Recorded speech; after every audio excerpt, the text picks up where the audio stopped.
ஆரம்ப காலத்தில் ஒரு குரு, அப்போ ஒரு சீடன் இருந்தான். அது வேடிக்கையான குரு, வேடிக்கையான சீடன். ஒரு ஆசிரமம். ஒரு நாள் ஒருத்தன் அவசரமாக அந்த குருவை தேடி வந்திருக்கிறான். என்ன விஷயம்னு விசாரித்தார் குரு. உங்கள் சீடர் என்னை அடிச்சுட்டார் அப்படின்னு புகார் பண்ணானா அந்த ஆள். குரு சீடனை கூப்பிட்டார். அடிச்சியா இந்த ஆளை அப்படின்னு கேட்டாரான். ஆமான் இருக்கான் சீடன். ஏன் அடிச்சே அப்படின்னு கேட்டாரான். இந்த ஆள் உங்களை பற்றி மட்டமாக பேசிவிட்டான், என்னால் அதை தாங்கிக்க முடியல, அதனால தான் அடிச்சுட்டேன்ருக்கான். அப்படி என்ன பேசினா அப்படின்னு கேட்டாரான். உன்னுடைய குருநாதர் இப்போல்லாம் அர்த்தமில்லாமல் பேச ஆரம்பிச்சுட்டார் அப்படின்னு சொல்லிவிட்டான், அதனால தான் அடிச்சுட்டேன் அப்படின்னானா. அதுக்காக அடிச்சே அப்படின்னாரான். நான் அதுக்காக அடிக்கல குருவே, இப்பெல்லாம் நீங்கள் அர்த்தமில்லாமல் பேசுறதாக அவன் சொல்கிறான். அப்படின்னா இதுவரைக்கும் நீங்கள் அர்த்தத்தோடு பேசினதாகத்தானே அர்த்தம், அது தப்பு தானே, அதனால தான் அடித்தேன் அப்படின்னானா. ஒரு பெரியவர் உட்கார்ந்துருக்கிறார். அவரை சுற்றி அவருடைய தோழர்கள் உட்கார்ந்துருக்கிறாங்க. ஏதோ ஒரு முக்கியமான செய்தியை அவர் அவங்களுக்கு சொல்லிட்டு இருக்கிறார். அவங்களும் ஆர்வமாக கேட்டுக்கிட்டு இருக்கிறாங்க. இந்த சமயத்தில் யாரோ ஒரு ஆள் வேகமாக அங்கே வர்றார். வர்ற வேகத்திலேயே எனக்கு ஏதாவது உதவி செய்யுங்க அப்படின்னு கேட்டுக்கிட்டே வர்றார். கேட்கறது உதவி, ஆனால் குரல் மிரட்டுறது மாதிரி இருக்கு, அதட்டி கேட்கறது மாதிரி இருக்கு. இதை கேட்டதும் அந்த பெரியவர் ஆத்திரப்படலை, ஆனால் அவரை சுற்றி இருந்தவங்க ஆத்திரப்பட்டாங்க. இதை பெரியவர் கவனிச்சார். கொஞ்சம் அமைதியாக இருங்கன்னார். வந்தவரை கூப்பிட்டார். அவருக்கு சில பொருள்களை கொடுத்தார். என்னங்க இப்போ உங்களுக்கு மகிழ்ச்சி தானே அப்படின்னார். அப்படின்னு அலட்சியமாக அவர் சொல்கிறார். நான் உங்களை நல்ல முறையில் நடத்தினேன்னா அப்படின்னு கேட்குறாரு அவர் மறுபடியும். அதெல்லாம் ஒன்றும் இல்லை அப்படின்னு சொல்லி அவர் சொல்லிகிட்டு இருக்கிறாரு. குரலில் கடுமை குறையில. சுற்றி இருந்தவங்களால இதை பொறுத்துக்க முடியல. கோபத்தோடு அவரை நோக்கி நெருங்க ஆரம்பித்தாங்க. பெரியவர் அவங்களையெல்லாம் தடுத்து நிறுத்தினார். வந்தவரை வாங்க என்னோட அப்படின்னு சொல்லி அழைச்சிட்டு போனார். வீட்டுக்கு போனார். அங்கே போனதும் இன்னும் சில பொருள்களை எடுத்து அவர்கிட்ட கொடுத்தார். இப்போ திருப்தி தானே, நான் உங்ககிட்ட நல்ல முறையில் நடந்துக்கிட்டேனா அப்படின்னார்.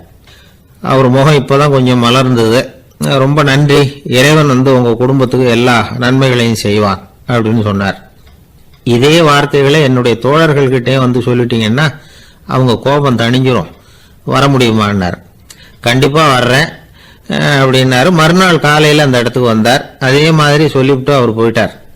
தோழர்கள்லாம் ரொம்ப வியப்போடு பெரியவரை பார்த்தாங்க. அந்த பெரியவர் தான் நபிகள் நாயகம். அவர் சொன்னார், ஒருத்தன் ரொம்ப ஆசையாக ஒரு ஒட்டகத்தை வளர்த்துக்கிட்டு வந்தான். ஒரு நாள் அந்த ஒட்டகம் கயத்தை அறுத்துக்கிட்டு ஓடி போயிட்டுது. அக்கம் பக்கத்தில் இருக்கிறவங்கெல்லாம் அந்த ஒட்டகத்தை பிடிக்கிறதுக்கு முயற்சி பண்ணாங்க. அதை துரத்திக்கிட்டு ஓடினாங்க. ஒட்டகம் தாறுமாறாக ஓட ஆரம்பிச்சது. இந்த சமயத்தில் ஒட்டகத்தை வளர்த்தவன் அங்கே ஓடி வந்தான். நீங்கள் அதை ஒன்றும் செய்ய வேணாம், விட்டுருங்க, அதோட சுபாவம் எனக்கு நல்லா தெரியும், அதை சுலபமாக என்னோட வழிக்கு கொண்டுட்டு வந்துட முடியும், நான் பார்த்துக்கிறேன், விட்டுருங்க அப்படின்னா. எல்லாரும் விலகி போயிட்டாங்க. இவன் என்ன செஞ்சான் தெரியுமா? கொஞ்சம் புல்லை கையில் எடுத்துக்கிட்டு அந்த ஒட்டகத்தை நெருங்கினான். அவ்வளவுதான். அது ஓடி இவன் காலடியில் உட்காந்துக்கிட்டது. செல்லமாக அதை அப்படியே தடவி கொடுத்தான். முதுகில் ஏறி உட்காந்துக்கிட்டான். அது பாட்டுக்கு சாதுவாக நடந்து போகுது. இந்த கதையை நபிகள் நாயகம் தம்முடைய தோழர்களுக்கு சொல்றார். ஒட்டகத்தை மட்டும் இல்லை, சில மனிதர்களையும் கூட சில விதத்தில் அணுகிதான் அவர்களை சீர்திருத்த வேண்டியிருக்குது அப்படிங்கிறத அவங்களுக்கு உணர்த்தினார். இது ஒரு அழகான உளவியல் அணுகுமுறை. சில குடும்ப தலைவர்கள் கூட இந்த ஒட்டகம் மாதிரி நடந்துகிறது உண்டு, அப்புறம் அடங்கி போகிறதும் உண்டு. ஒரு குடும்ப தலைவர் காலையில் எழுந்திரிச்சதுலேருந்து சத்தம் போட்டு கத்திக்கிட்டு இருப்பார். பக்கத்தில் இருந்தவங்கெல்லாம் ஓடி போய் சமாதானம் பண்ணி பார்த்தாங்க. அவர் ஓயறது மாதிரி தெரியல. கடைசியில் அவர் மனைவி வந்தாங்க. நீங்கள் எல்லாம் விலைக்கு போயிடுங்க, அவர் சுபாவம் எனக்கு தெரியும், நான் பார்த்துக்கிறேன் அப்படின்னாங்க. சரின்னு எல்லாரும் போயிட்டாங்க. சாயந்தரமாக பார்க்குறாங்க, அவர் சத்தம் இல்லாமல் ஒரு மூலையில் உட்காந்துருக்கிறார், ரொம்ப சாதுவா. ஆச்சரியமாக இருந்தது. என்னம்மா பண்ணீங்கன்னு கேட்டாங்க. அது ஒன்றும் இல்லைங்க, ஒரு வேளை சாப்பாட்டை நிறுத்தினேன், பட்னி போட்டேன், அவ்வளவுதான் அப்படின்னாங்க அந்த அம்மா. இன்பம் துன்பம் இது ரெண்டும் சேர்ந்தது தான் வாழ்க்கை. இது எல்லாரும் சொல்லிகிட்டு இருக்கிற ஒரு உண்மை. அது சரி, இது ரெண்டும் வர்றதுக்கு என்ன காரணம்? துறவி ஒருத்தர் யோசிச்சு பார்த்துருக்கார். இன்ப துன்பம் தோன்றுவதற்கு முக்கியமாக 6 காரணங்கள் உண்டு அப்படிங்கிறார் அவர். அது என்னங்கிறத நாமளும் தெரிஞ்சு வச்சுக்குவோமே. இப்போ முதல் காரணம் சுயநலம். ஒரு தாயார் தன்னுடைய சுயநலம் கருதி தன்னுடைய மகன் இன்பமாக இருக்கணும்னு ஆசைப்படுறாங்க. மகனும் அப்படியே ஆசைப்படுறான். அதனால் தாயாரின் இன்ப துன்பங்களை பார்த்துட்டு மகனும் இன்ப துன்பம் அடையிறான். அந்த அம்மாவுக்கும் அதே நிலைமை தான். ரெண்டாவது காரணம் உறவு. நான் துறவியான பிறகு கூட உறவுங்கிற காரணத்தினால தான் தாயாருடைய சுக துக்கங்களை கண்டு நானும் சுக துக்கம் அடைகிறேன். என் தாயாருடைய நிலைமையும் இதுதான் அப்படிங்கிறார் ஒரு துறவி. மூணாவது காரணம் என்னென்னா அறிமுகம். எனக்கு அறிமுகமான ஒருத்தரை ரயில் நிலையத்தில் சந்திக்கிறேன். அவர் தன்னுடைய பணப்பையை எங்கேயோ தொலைச்சி விட்டு வருத்தப்பட்டுக்கிட்டு இருக்கிறார். நானும் வருத்தப்படுறேன். அந்த சமயத்தில் யாரோ ஒருத்தர் இதுதானே அவங்க பணப்பை அப்படின்னு சொல்லி கொண்டாந்து நீட்டுறார். பணப்பையை தொலைச்சவர் சந்தோஷப்படுறார், நானும் சந்தோஷப்படுறேன். இது அந்த துறவி சொல்கிற அனுபவம். நாலாவது காரணம் என்னென்னா கருணை. எனக்கு முன்னே பின்னே தெரியாத ஒருத்தனை யாரோ ஒருத்தன் அடித்து காயப்படுத்தி போடுறான். கருணை காரணமாக நான் அதுக்காக துக்கப்படுறேன். அஞ்சாவது காரணம் எதையும் நம்புறது. ஒரு பசுமாட்டை ஒரு முரணை அடிச்சுக்கிட்டு இருக்கிறான் அப்படின்னு ஒருத்தர் வந்து நம்மகிட்ட சொல்கிறாருன்னு வைங்க, உடனே நான் துக்கப்படுறேன். இன்னொருத்தர் வந்து அந்த முரணனை போலீஸ்காரங்க பிடிச்சிட்டு போயிட்டாங்கன்னு சொல்லி சொல்கிறாரு, நான் உடனே சந்தோஷப்படுறேன். மூணாவதாக ஒருத்தர் வந்து முதல் 2 பேரும் சொன்னது பொய்யுங்கிறார். அப்போ நான் இன்ப துன்பம் ரெண்டுமே இல்லாமல் நிம்மதியாக இருக்கிறேன். இது ஒரு விதம். அடுத்தது 6வது காரணம் என்னென்னா தன்மயமாகுதல். ஒரு நாவல் படிச்சுக்கிட்டு இருக்கிறோம், அதில் வர்ற பாத்திரங்களோட நாம் ஒன்றி போயிடுறோம். அதில் வர்ற பாத்திரங்கள் சிரிச்சுதுன்னா நாமளும் சிரிக்கிறோம், அது அழுதுன்னா நாமளும் அழறோம். அதெல்லாம் வந்து அந்த துறவி சொல்கிற அனுபவ உண்மைகள். இன்ப துன்பம் இது ரெண்டும் தோன்றுவதற்கு சுயநலம், உறவு, அறிமுகம், கருணை, எதையும் நம்புறது, தன்மயமாகிறது, இது எல்லாம் தான் முக்கிய காரணம் அப்படின்னு அவர் சொல்கிறார். ஆக கூடி ஒட்டு மொத்தமாக யோசனை பண்ணி பார்த்தா பிற பொருள்கள் மீது பற்றுதல் காரணமாக தான் நாம் வந்து இன்ப துன்பம் அடைகிறோம் அப்படிங்கிறத புரிஞ்சிக்க முடியுது. மனுஷன் வந்து இன்ப துன்பம் அடைகிறதுக்கு 7வது காரணம் கூட ஒன்று உண்டு அப்படின்னு சொல்லிகிட்டே வந்தார் ஒருத்தர். அது என்ன அப்படின்னு கேட்டோம். அதுதான் சார் இந்த நீங்கள் சொல்லிட்டு வர்ற இன்று ஒரு தகவல்னார். எப்படி சொல்கிறீங்கன்னு கேட்டோம். இன்று ஒரு தகவல் கேட்க ஆரம்பிக்கிறப்போ மனசில் இன்பம், ஆரம்பித்த உடனே இது ஏற்கனவே கேட்ட சமாச்சாரமாச்சே அப்படின்னு நினைக்கிறப்போ துன்பம் அப்படின்னு அதுக்கு ஒரு விளக்கம் கொடுத்தார். ஊரில் ஒரு ஞானி இருந்தார். ஒரு நாள் அவரை தேடிட்டு ஒருத்தர் வந்தார். வந்தவர் ஞானியை பார்த்து ஒரு கேள்வி கேட்டார். ஐயா, உங்களுடைய சாதனை என்ன? இதுதான் அவர் கேட்ட கேள்வி. இதை கேட்டதும் அந்த ஞானி நிமிர்ந்து இவரை பார்த்தார். அப்புறம் சொன்னார், அது ஒன்றும் பெரிய விஷயம் இல்லை, அது ரொம்ப எளிமையான ஒன்று. எப்போ எனக்கு பசிக்குதோ அப்போ நான் சாப்பிட்ருவேன், எப்போ எனக்கு தூக்கம் வருதோ அப்போ நான் தூங்கிடுவேன், அவ்வளவுதான் அப்படின்னார். கேள்வி கேட்டவர் ஒரு மாதிரி ஆயிட்டார். ஐயா, இதே தானே நாங்களும் செய்கிறோம், இதுல என்ன அதிசயம் இருக்கு அப்படின்னார். இப்ப அந்த ஞானி சொன்னாராம், இங்கதான் நீங்க தப்பு பண்றீங்க அப்படின்னாராம். அப்படியான்னாரு இவர். ஆமா அப்படின்னாராம். நீங்க செய்யற தவறு எனக்கு புரியுது. ஏன்னா நான் வந்து உங்களை மாதிரி நான் வந்து வாழ்ந்து பார்த்துருக்கிறேன். அதனால என்னுடைய அனுபவத்துல உங்களுக்கும் எனக்கும் உள்ள வித்தியாசத்தை உணர முடியுதுன்னாரா. என்ன சொல்றீங்க, எனக்கு ஒன்றும் புரியலையேன்னாரா இவரு. இத பாருங்க, சாப்பிடுறதுங்கிறது நாம 2 பேருக்கும் பொதுவான ஒரு காரியம்தான். ஆனா நீங்க சாப்பிடுறதுக்கும் நான் சாப்பிடுறதுக்கும் வித்தியாசம் இருக்கு அப்படின்னாராம். என்ன வித்தியாசம்னு கேட்டிருக்கார். நீங்க பசி இல்லாத பொழுது சாப்பிடுறீங்க, இப்போ சாப்பிடுற நேரம் வந்துட்டுது அப்படிங்கிறதுக்காக சாப்பிடுறீங்க. சாப்பாடு ருசியா இருக்கு அப்படிங்கிறதுக்காக சாப்பிடுறீங்க. எது தேவைங்கிறது தெரியாம சாப்பிடுறீங்க. அது மாதிரி தூக்கமும் உங்களுக்கு ஒரு பழக்கமா போட்டுது. இப்போ இது தேவையா இல்லையா அப்படிங்கிறத பத்தி நீங்க யோசிச்சு பாக்குறது இல்ல. சாப்பிடும்பொழுது 1000 வேலைகளை மனசுல நினைச்சுக்கிட்டு இருப்பீங்க, அதனால அது சாப்பிடுதலா இருக்காது. அதே மாதிரி நீங்க தூங்கும் பொழுதும் அது தூங்குதலா இருக்காது. ஏகப்பட்ட கனவுகள் வரும். உங்க மனசு மேலும் மேலும் கனவுகளை உருவாக்கி கொண்டே இருக்கும். அதனால எனக்குள்ள நடக்கிறது வேற மாதிரி, நீங்க நினைக்கிற மாதிரி இல்ல. எனக்குள்ள நடக்கிறது எப்படின்னா, நீங்க செய்யற மாதிரி இல்ல. தூக்க உணர்வு வந்த உடனே தூங்குதல் மட்டுமே நடைபெறும். அதுதான் என்கிட்ட நடக்கிறது அப்படின்னாராம் அந்த ஞானி. இப்ப வித்தியாசம் புரியுதா? அந்த ஞானி சாப்பிடுறத அனுபவிக்கிறார், அது எக்ஸ்பீரியன்ஸ். நாம அப்படி இல்லை, மனம் போன போக்குல சாப்பிடுறோம். இது இன்டெலிஜிங். இது ரெண்டுலயும் வந்து செயல்ல வேறுபாடு இல்லை, விழிப்புணர்வுல தான் வேறுபாடு இருக்கு. அவர் சாப்பிடும்போது ஒரு சாட்சி மனோபாவத்தோட சாப்பிடுறார். எவ்வளவு தேவையோ அவ்வளவுதான் சாப்பிடுறாரு. ஏன்னா அவருடைய விழிப்புணர்வு முழுமையா செயல்படுது. அதனால அவர் சாப்பிடும்போது நம்மை விட மகிழ்ச்சியா இருக்கிறார். நாம அப்படி இல்லை, வயிற்றை நிரப்புறதுக்காக சாப்பிடுறோம். இன்னும் சொல்ல போனா சாப்பிடும்போது நாம அங்கேயும் இருக்கிறது இல்லை, எங்கேயோ போயிடுறோம், உடம்பு மட்டும்தான் அங்க இருக்கும். ஆனா ஞானி அப்படி இல்லை. அவர் சாப்பிடும் போது சாப்பிடுதல் மட்டுமே இருக்கும். எந்த ஒரு செயலையும் விழிப்புணர்வோட செய்யலாம், மனம் போன போக்கிலையும் செய்யலாம். விழிப்புடன் செய்யறப்போ செய்யும் செயல் நம்ம அனுபவமாகிறது, அவ்வளவுதான். இதெல்லாம் பெரிய தத்துவம் மாதிரி தெரியும். இருந்தாலும் நாம புரிஞ்சுக்க வேண்டியது என்னன்னா, எந்த காரியத்தை செஞ்சாலும் அதுல முழு ஈடுபாடு வேணுங்கிறது முக்கியம். அந்த அளவுக்கு முதல்ல நம்மளை மாத்திக்கிட்டா போதும். ஆனா நம்ம ஆளுங்க அந்த அளவுக்கு இருக்கிறது இல்ல, எல்லாமே அரைக்குறை தான். கேட்டா ஞாபகம் வருது. ஒருத்தன் என்ன பண்ணானா, விமான டிக்கெட் வாங்கிக்கிட்டு ரயில்வே ஸ்டேஷனுக்கு வந்துட்டான். அப்புறம் தான் புரிஞ்சுது தவறுதெல்லாம் இங்க வந்துட்டோம்ங்கிறது. உடனே அவசரமா விமான நிலையத்தை நோக்கி ஓடி இருக்கிறான். அங்க போய் கவுண்டர்ல கேட்டிருக்கான், மேடம் நான் தவறுதெல்லாம் ரயில்வே ஸ்டேஷனுக்கு போயிட்டேன், இப்ப விமானத்தையும் தவற விட்டுட்டேன், அடுத்த பிளைட்ல எனக்கு இதை மாத்தி தர முடியுமான்னு கேட்டிருக்கான். முடியாதுன்னாங்களாம் அந்த அம்மா. ஏன்னு கேட்டானா, ஏன்னா இப்ப நீங்க வந்திருக்கிறது பஸ் ஸ்டாண்டு அப்படின்னாங்களாம். எப்படின்னா, ஒரு 600 வருஷத்துக்கு முன்னாடி மனுஷனுக்கு இருந்த நெருக்கடி இருக்கு பாருங்க.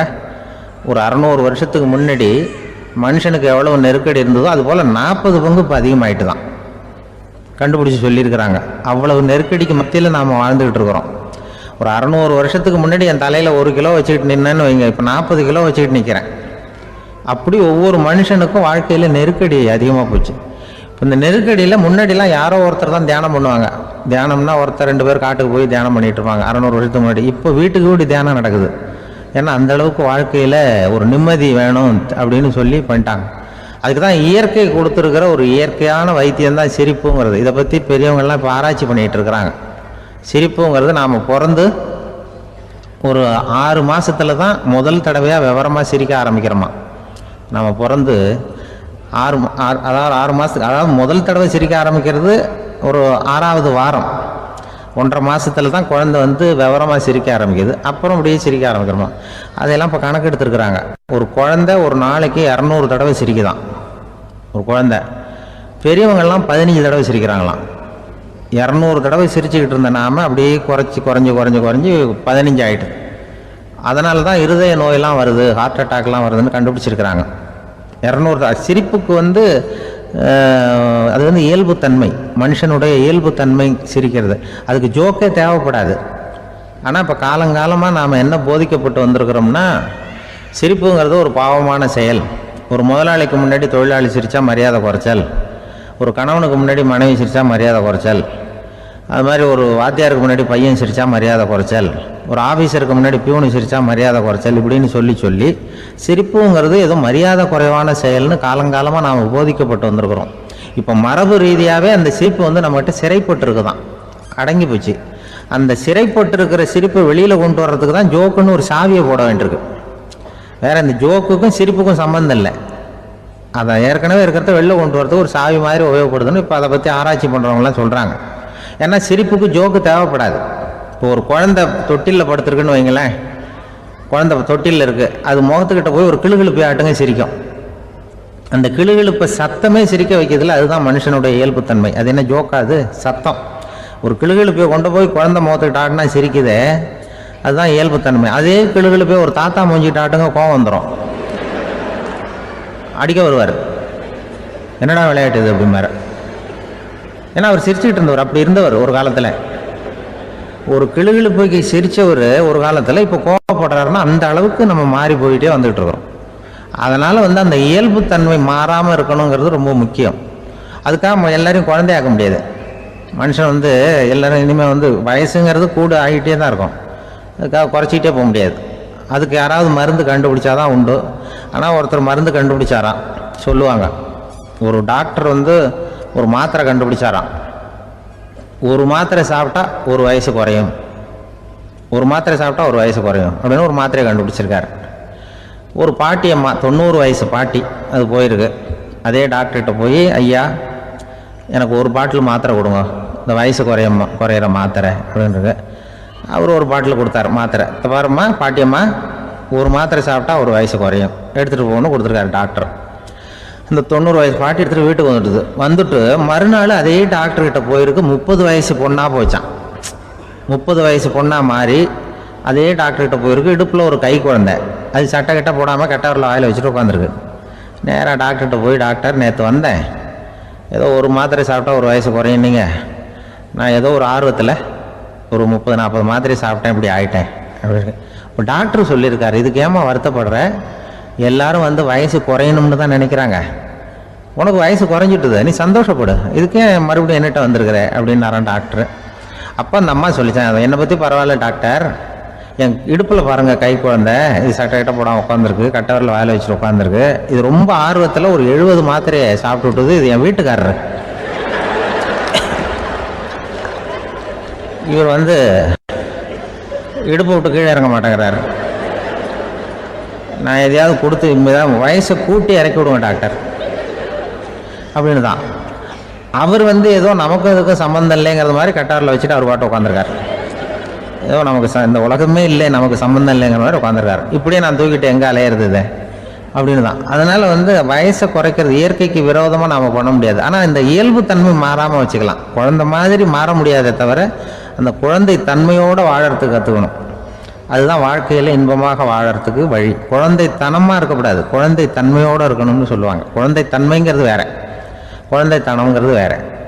அப்படி ஒரு மாத்திரை கண்டுபிடிச்சிட்டா இப்போ யாராவது ஒருத்தவங்க இடுப்பில் குழந்தைய தூக்கிட்டு போனால் போய் கேட்கணும், ஏம்மா இது ஏன் வீட்டுக்காரரா உன் குழந்தையா அப்படின்னு கேட்டு அதுக்கப்புறம் அவருக்கு வணக்கம் சொல்லணும். இப்படிலாம் ஆகிடும் நிலைமை. இயற்கையை வந்து நம்ம மாற்ற முடியாது, அதுக்கு தகுந்தாப்புல தான் நாம் வந்து பண்ணணும். குழந்தை தன்மையோடு வாழறதுக்கு குடும்பத்தில் குழந்தை தன்மைங்கிறது எப்படின்னா, இப்போ ஒரு சில பேருக்கு அந்த குழந்தைத்தன்மை உண்டு. ஒரு வீட்டில் ஒரு புள்ள படுத்திருக்கு, அம்மா வந்து எழுப்புறாங்க, காலேஜுக்கு நேரமாச்சு எழுந்திருப்பா, காலேஜுக்கு நேரமாச்சு எழுந்திருப்பா அப்படின்னு. அந்த அம்மா அந்த புள்ளை சொல்லியிருக்கு, ஐயோ எனக்கு காலேஜுக்கு போகிறதுக்கே பிடிக்கலம்மா, என்னை வந்து தொந்தரவு பண்ணாத, காலேஜுக்கு போகிறதுக்கு எனக்கு பிடிக்கல அப்படின்னு தான்.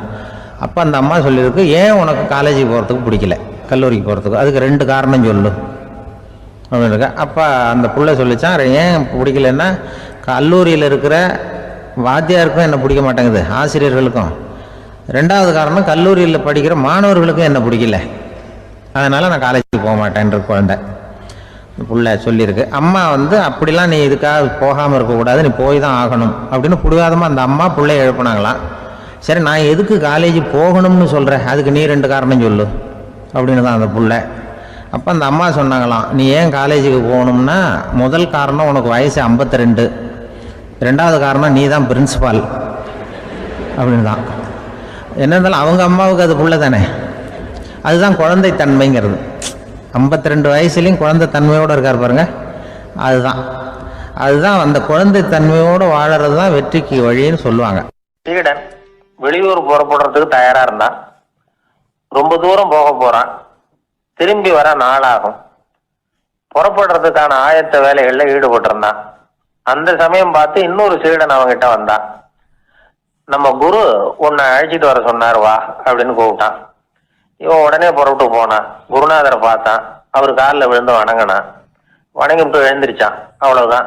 குரு ஏதாவது உபதேசம் பண்ணுவாருன்னு எதிர்பார்த்தான். ஆனா நடந்தது என்ன தெரியுமா? குரு அவனுக்கு ஓங்கி ஒரு அடி கொடுத்தார். எதிர்பாராம இந்த அடியை வாங்கினதும் அந்த சீடன் அதிர்ந்து போயிட்டான். பக்கத்துல இருந்த மற்ற சீடர்களும் திகைச்சு போய் நின்னுட்டாங்க. அடி வாங்கின சீடனுக்கு மனசுக்குள்ள குழப்பம், நாம என்ன தப்பு பண்ணணும், புறப்படுற நேரத்துல இப்படி குரு கிட்ட அடி வாங்குற மாதிரி ஆயிட்டுதே அப்படின்னு நினைச்சு மனசுக்குள்ள ரொம்ப வேதனைப்பட்டான். கொஞ்சம் துணிச்சலை வரவழைச்சுக்கிட்டு குருநாதர்கிட்டயே கேட்டுட்டான், சுவாமி நான் என்ன தப்பு பண்ணினேன், என்ன இப்படி அடிச்சுட்டீங்களே, ஒரு வார்த்தை கூட உங்களை எதிர்த்து நான் பேசினது இல்லையே, இவ்வளவு காலமா உங்க விருப்பத்துக்கு விரோதமா ஒரு காரியம் கூட நான் செஞ்சது இல்லையே, வந்ததும் வராததுமா ஒண்ணுமே சொல்லாம என்ன அடிச்சுட்டீங்களே, குருவே நான் செஞ்ச குற்றம் தான் என்ன அப்படின்னு கண்ணீரோட பரிதாபமா கேட்டானா அந்த சீடன். ஆனா அந்த குரு முகத்துல கொஞ்சம் கூட கோபம் இல்லை. அவர் சிரிச்சுக்கிட்டே நின்றுகிட்டு இருந்தாராம். அதுக்கப்புறம் சொன்னாராம், என்னுடைய அருமை சீடனே, நீ ஒரு தவறும் பண்ணல, நான் உன்னை அடிச்சது நீ ஏதோ தப்பு பண்ணிவிட்டேங்கிறதுக்காக இல்ல, நீண்ட பயணம் போக போற, ஞாபகமா ஏதாவது கொடுத்து அனுப்ப வேணாமா, நீ ஞானம் பெற்ற பிறகுதான் திரும்பி வர போறேங்கிறது எனக்கு தெரியும், அதுக்கு பிறகு உன்னை வந்து அடிக்க முடியுமா, அதனால இப்ப கிடைச்சிருக்கிற இந்த வாய்ப்பை பயன்படுத்திக்கிட்டேன், அப்போதைக்கு இப்பவே அடிச்சுட்டேன், அவ்வளவுதான், வேற ஒண்ணும் இல்லை அப்படின்னாராம். குரு சிரிச்சுக்கிட்டே இப்படி சொல்றார், இருந்தாலும் இதுவும் ஒரு உபதேசம் தான். அதிர்ச்சிகளால விழிப்படைய வைக்கிறதும் ஒரு வழிதான். இது ஜென் வழி. பெரும்பாலும் அதிர்ச்சியின் மூலமாகவே ஞான தரிசனத்தை அருள்கிறவர்கள் தான் ஜென் குருமார்கள். நம்ம தியானம் தான் ஜென். இந்தியாவில இருந்து இது சீனாவுக்கு போய் கொஞ்சம் பேர் மாறி வளம் பெற்று ஜப்பான்ல ஜென் ஆகி வளர்ந்துருக்குது, அவ்வளவுதான். ஜென்கிறது தியானம். எதை நினைச்சும் தியானிக்கிறது இல்ல, எல்லாத்துலயும் தியானம் இருக்கிறதா சொல்லுது ஜென். பேசுறது, இருக்கிறது, நடக்கிறது, சாப்பிடுறது, சிரிக்கிறது, தூங்குறது, தொழில் செய்யறது அல்லது சும்மா இருக்கிறது எல்லாமே தியானம் தான். ஜென்கிறது ஒரு சுய தரிசனம், தன்னைத்தானே அடையாளம் கண்டுகொள்ளுகிறது தான் அது. இல்லாத எதையும் தேடி கண்டுபிடிக்கிறது இல்ல. சென் மார்க்கத்தை பத்தி ஓஷோ என்ன சொல்றாரு தெரியுமா? காணாமல் போன தன்னுடைய மூக்கு கண்ணாடி தன்னுடைய மூக்கின் மேல் இருப்பதை கண்டுகொள்வது போன்றது ஜென் அப்படிங்கிறார். நம்மால் இன்னொருத்தர் முகத்தை ரொம்ப நேரமா உத்து பார்த்துக்கிட்டு இருந்தார். என்ன பாக்குறீங்கன்னாரு அவரு. நீங்க போட்டிருக்கீங்களே மூக்கு கண்ணாடி, அதை தான் பாக்குறேன்னாரு இவரு. நீங்க அப்படி பாக்குறதுக்கு விசேஷ காரணம் ஏதாவது உண்டான்னு கேட்டார் இவர். உண்டுன்னார். என்னன்னு கேட்டார். நேத்திக்கு காணாம போன என்னோட மூக்கு கண்ணாடி அது அப்படின்னாராம் இவர். ஒருத்தர் அவசரமா போய்கிட்டு இருந்தார். எங்க போய்கிட்டு இருக்கீங்க அப்படின்னு கேட்டார் ஒரு பெரியவர். கடைக்கு போறேன் சார், சாமான் வாங்கறதுக்கு அப்படின்னார். அங்க போறதுக்கு முன்னாடி தெரிஞ்சுக்க வேண்டியதெல்லாம் தெரிஞ்சுக்கிட்டீங்களா அப்படின்னு கேட்டார் பெரியவர். கடைக்கு போய் காசை கொடுத்து ஒரு பொருளை வாங்கிட்டு வரப்போறோம், இதுல தெரிஞ்சுக்க வேண்டியது என்ன இருக்குது அப்படின்னாரு அலட்சியமா. இப்ப அந்த பெரியவர் பேச ஆரம்பிச்சார். இந்த உலகத்துல எந்த ஒரு செயல்ல இறங்குறப்பவும் நாம நல்லா ஆலோசனை பண்ண வேண்டிய விஷயம் 5 அப்படின்னார். உதாரணமா, ஒருத்தன் கடைக்கு போய் ஏதோ ஒரு பொருளை வாங்கிட்டு வர போறான்னு வச்சுக்கோங்களேன். அப்ப கூட அவன் 5 விஷயங்களை பத்தி தெரிஞ்சுக்க வேண்டியிருக்குது அப்படிங்கிறார் அவர். முதல்ல அந்த பொருள் எப்படிப்பட்டது அப்படிங்கிறத தெரிஞ்சுக்கணும். 2வதா தன்னை பத்தியும் தெரிஞ்சுக்கணும். அப்பதான் அந்த பொருள் தனக்கு தேவையா இல்லையா அப்படிங்கிறத புரிஞ்சுக்க முடியும். 3வதா தெரிஞ்சுக்க வேண்டியது ஒண்ணு இருக்கு. அது என்னன்னா, அந்த பொருளை அடையறதுக்கு வழி என்ன அப்படிங்கறது தெரிஞ்சுக்கணும். அதாவது எவ்வளவு பணம் கொடுத்தா அது கிடைக்கும், இது மாதிரியான விஷயங்கள். 4வதா அந்த பொருளை அடையிறது மூலமா நாம அடையக்கூடிய பயன் என்ன அப்படிங்கிறதையும் உணரணும். 5வது அந்த பொருளை அடையிறதுல இருக்கக்கூடிய தடை எது அப்படிங்கிறதையும் நாம தெரிஞ்சுக்கணும். பெரியவர் பேசுறது ஏதோ தத்துவம் மாதிரி தெரியுது இல்லையா? தத்துவம் தான். அதாவது இப்படி உலகியல் வாழ்க்கையில சின்ன சின்ன விஷயங்கள்லயே நாம 5 விஷயங்களை தெரிஞ்சுக்க வேண்டி இருக்குது. அது ரொம்ப அவசியமா இருக்கு. பேரின்ப நிலைன்னு சொல்றாங்கல்ல, அது மாதிரி பெரிய சமாச்சாரங்கள்லயும் இந்த 5 விஷயங்களை நாம தெரிஞ்சுக்க வேண்டியிருக்குது. அதுக்கு பேர் என்னன்னா அர்த்த பஞ்சகம். வைணவ சமயத்துல அர்த்த பஞ்சகம்ங்கிறது ரொம்ப பெரிய விஷயம். கடைக்கு போறது மாதிரி கடவுளை பார்க்க போறப்போ நாம 5 விஷயங்களை தெரிஞ்சுக்கணுமா. முதல்ல பரம்பொருள் அப்படிங்கிறது என்ன, அதோட தன்மைகள் என்ன, இதை தெரிஞ்சுக்கணும். இதுக்கு பேர் என்னன்னா பரமாத்ம ஸ்வரூபம் அப்படின்னு பேர். 2வது நாம யாரு, நம்மோட தன்மை என்ன அப்படிங்கறத தெரிஞ்சுக்கணும். நான் யாருன்னு எனக்கே தெரியலங்கிறப்போ இதை நான் சொல்றேன்னா இது என்னுடையதுன்னு சொல்றது தப்பு தானே. அப்புறம் 3வது விஷயம், பரம்பொருளை நாம் அடையறதுக்கு வழி எது, இது தெரிஞ்சுக்கணும். இது உபாய ஸ்வரூபம் அப்படின்னு பேர். 4வது விஷயம், நாம் அடைய வேண்டிய பயன்கள் என்ன அப்படிங்கறது தெரிஞ்சுக்கிறது. இதுக்கு புருஷார்த்தம் அப்படின்னு பேர். 5வது அந்த பயனை அடைய விடாமல் தடுக்கிற தடைகள் யாவை அப்படிங்கறத தெரிஞ்சுக்கிறது. இது விரோதி ஸ்வரூபம். இதைத்தான் தடையியல் அப்படின்னு சொல்றாங்க. அதாவது பரமாத்மாவை பற்றிய அறிவு, ஜீவாத்மாவை பற்றிய அறிவு, உபாயம் பற்றிய அறிவு, புருஷார்த்தம் பற்றிய அறிவு, இந்த 4 அறிவுக்கும் எதிரடையா, அதாவது அதையெல்லாம் தப்பா புரிஞ்சுக்கிறதால உண்டாகக்கூடிய அறிவு விரோதி ஸ்வரூபம். என்ன இது தகவல்ல ஏதாவது கதை சொல்லுவீங்கன்னு பார்த்தா ஏதோ தத்துவம் பேசிட்டு இருக்கிறீங்களே அப்படின்னு நினைக்கலாம். இதுவும் தெரிஞ்சுக்க வேண்டிய ஒரு பெரிய விஷயம்தான். காதுல போட்டு வச்சா எப்போது உபயோகப்படும். என்னுடைய நண்பர் ஒருத்தர் ஒரு நாள் என்கிட்ட சொன்னார், சார் அடுத்த மாசம் தஞ்சாவூர்ல ஒரு கல்யாணம், போறதா வேண்டாமா அப்படின்னு ஒரே குழப்பமா இருக்கு அப்படின்னார். நான் உடனே இந்த அர்த்த பஞ்சக உபதேசம் பண்ண ஆரம்பிச்சேன். அவர் எல்லாத்தையும் பொறுமையா கேட்டுட்டு, சரி சார் நான் போறதுன்னு முடிவு பண்ணிவிட்டேன்னார். எப்படி இந்த முடிவுக்கு வந்தீங்க அப்படின்னு கேட்டேன். அவர் சொன்னாரு, சார் அந்த 2வது பாயிண்ட் ஒன்று சொன்னீங்களே, அதை புரிஞ்சுக்கிட்டதுக்கு அப்புறம் தான் இந்த முடிவுக்கு வந்தேன் அப்படின்னாரு. என்ன 2வது பாயிண்ட்ன்னு? அதாவது தன்னை பத்தி புரிஞ்சுக்கணும் அப்படின்னு சொன்னீங்க. உடனே என்னை பத்தி புரிஞ்சுக்கிட்டேன். நான் யாருங்கிறது எனக்கு தெரிஞ்சுது. உடனே போறதுதான் நல்லதுன்னு முடிவு பண்ணிவிட்டேன்னார். நீங்க யாருன்னு கேட்டேன்.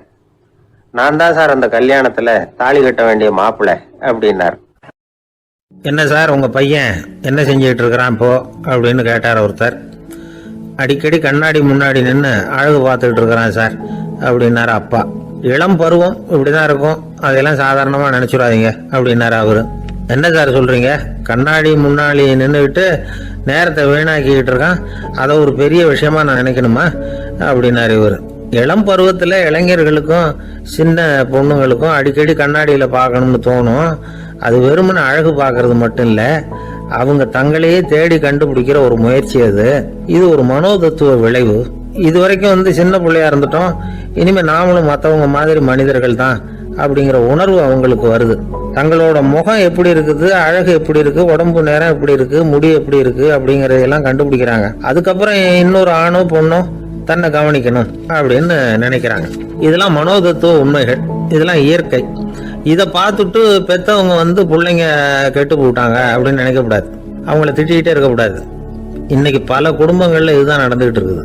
மனுஷ வாழ்க்கையிலேயே இப்படியும் இல்லாத அப்படியும் இல்லாத ஒரு பருவம் இளம் பருவம். 13 to 19 வயசுக்கு உட்பட்ட ஆண்கள் பெண்கள் இந்த வகையை சேர்ந்தவங்க, டீனேஜ் குரூப். இவங்களை சின்னவங்கன்னு நினைச்சிட முடியாது, பெரியவங்கன்னு நினைச்சிட முடியாது. இவங்க ரொம்ப சென்சிட்டிவ். சமூகம் நினைச்சா இவங்களை நல்லவங்களாகவும் ஆக்கலாம், கெட்டவங்களாகவும் ஆக்கலாம். கொஞ்சம் அக்கறை எடுத்துக்கிட்டா பெரிய பெரிய மேதைகளையும் விஞ்ஞானிகளையும் உருவாக்கலாம். ஆனால் நடக்கிறது என்ன தெரியுமா, அநேகமாக இவங்களை யாருமே சரியாக புரிஞ்சுக்கிறது இல்லை, இவங்களை சரியாக நடத்துறதும் இல்லை. இது வரைக்கும் நாம் சொல்கிறத கேட்டுக்கிட்டு இருந்தான், இப்பெல்லாம் அவன் இஷ்டத்துக்கு நடக்க ஆரம்பிச்சுட்டான் அப்படின்னு வருத்தப்படுற பெற்றோர்கள் அதிகம். இது வருத்தப்படுற விஷயம் இல்லை, சந்தோஷப்பட வேண்டிய விஷயம். உங்கள் புள்ள சொந்தமாக யோசிக்க ஆரம்பிக்கிறதும் நடந்துக்க ஆரம்பிக்கிறதும் ஒரு தப்பான விஷயமா? அவன் கடைசி வரைக்கும் உங்கள் பேச்சையே கேட்டுக்கிட்டு இருக்கணுங்கிறது என்ன நியாயம்? இன்னைக்கு இளைஞர்களை பெரியவங்க தப்பா புரிஞ்சுக்கிட்டு தவறா நடத்துறதுனால தான் அவங்களுக்கு வெறுப்பு, எரிச்சல், மனக்கசப்பு எல்லாம் உண்டாகுது. பெற்றவங்க சரியா மதிக்கிறது இல்லை அப்படிங்கிற ஒரே காரணத்தினாலேயே வீணா போகிற பிள்ளைங்க இன்னைக்கு அதிகம். சரி, பெற்றவங்களுக்கு இன்னைக்கு என்னதான் புத்தி சொல்ல வர்றீங்க அப்படின்னு கேட்குறீங்களா?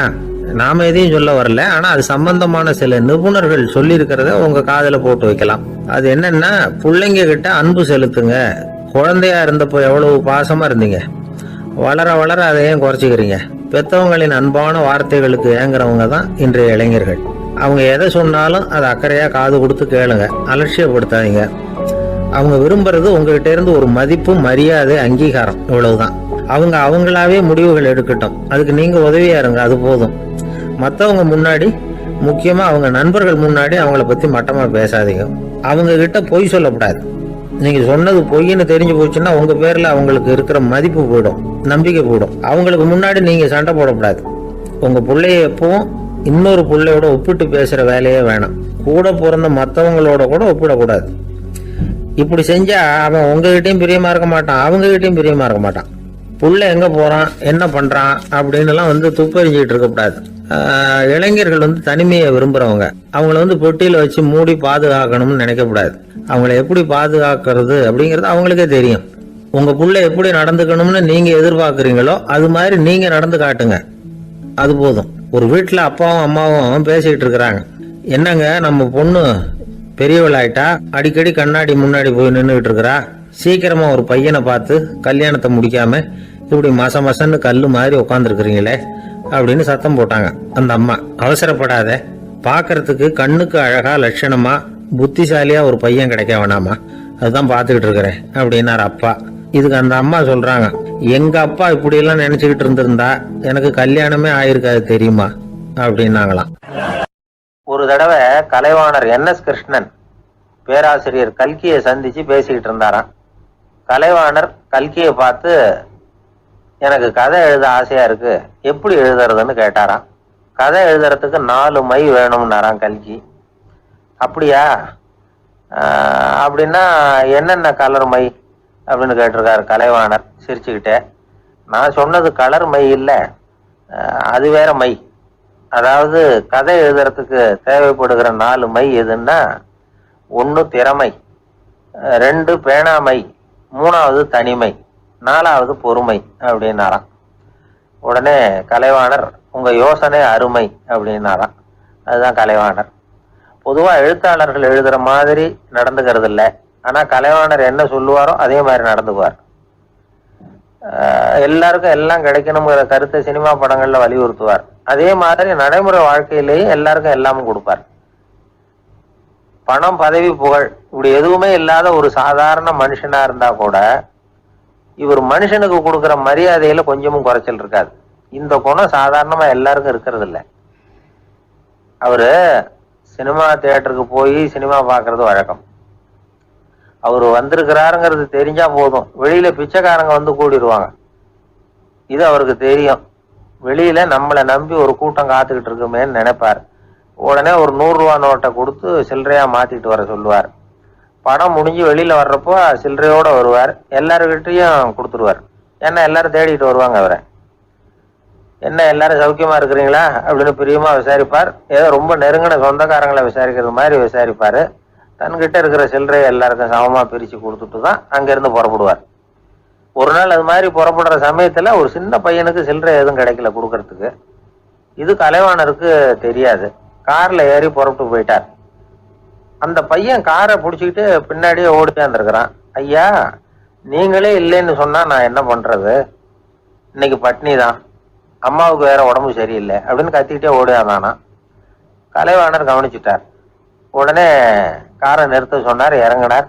அந்த சின்ன பையனை கட்டி பிடிச்சிக்கிட்டு என்ன மன்னிச்சுக்கப்பா, நான் கவனிக்காம வந்துட்டேன் அப்படின்னு சொல்லி அழ ஆரம்பிச்சுட்டாராம். இன்னொரு தடவை இதே மாதிரி ஒரு தியேட்டர்ல இருந்து வெளியில வந்திருக்கிறார். ஒரு ஆள் அவர்கிட்ட வந்து நின்றுருக்கார். அவர் கொடுக்கறதுக்கு இவர்கிட்ட பணம் இல்லை. பணம் இல்லையாப்பா அப்படின்னாராம். உங்ககிட்டயே இல்லையா அப்படின்னாராம் அவரு. கலைவாணருக்கு மனசு ரொம்ப சங்கடமா போச்சு. உடனே புறப்பட்டு வீட்டுக்கு போனார். அங்க இங்க தேடி பார்த்து அங்க இருந்த கொஞ்சம் நெஞ்ச சில்லறையை எடுத்தார். காரு டிரைவரை கூப்பிட்டார். தியேட்டர் வாசல்ல நின்றுகிட்டு இருந்த ஆசாமியோட அங்க அடையாளங்களை சொன்னார். காரை எடுத்துட்டு போய் அந்த ஆளை கண்டுபிடிச்சு இந்த காசை கொடுத்துட்டு வா அப்படின்னு அனுப்பி வச்சாராம். பிச்சை போடுறதுக்காக காரை அனுப்புனதாக வேற யாரை பத்தியாவது நீங்க கேள்விப்பட்டிருக்கிறீங்களா? அவர் ஒரு வித்தியாசமான மனிதர், வித்தியாசமான கலைஞர். கலைவாணரோட சகோதரர் கல்யாணம் நடந்தது. அதுல தியாகராஜ பாகவதர் கச்சேரி முடிஞ்ச உடனே அதுல சம்பந்தப்பட்ட கலைஞர்களுக்கெல்லாம் கலைவாணர் பரிசுகள் கொடுக்கிறார். அந்த கச்சேரியில கடம் வாசிச்சவருக்கு மட்டும் மற்ற எல்லாருக்கும் கொடுத்ததை விட பெருசா ஒரு வெள்ளி கோப்பையை பரிசா கொடுத்தாராம். மற்றவங்களுக்கு எல்லாம் சின்னதா கொடுத்துட்டு கட வித்துவானுக்கு மட்டும் பெருசா பரிசு கொடுக்குறீங்களே ஏன்னு கேட்டிருக்கிறாங்க. அதுக்கு கலைவாணர் விளக்கம் கொடுத்தாராம். இப்பெல்லாம் ரயில்ல கூட்டம் அதிகங்கிறது உங்களுக்கு எல்லாருக்கும் தெரியும். இந்த வித்துவான் இவ்வளவு பெரிய மண்பானைய ரயில்ல ரொம்ப பத்திரமா உடையாம ரொம்ப தூரத்துல இருந்து கொண்டு வந்திருக்கிறாரே, அது என்ன சாமான்யமான காரியமா? அவரோட அந்த சாமர்த்தியத்தை பாராட்டுறதுக்காக தான் அவருக்கு இவ்வளவு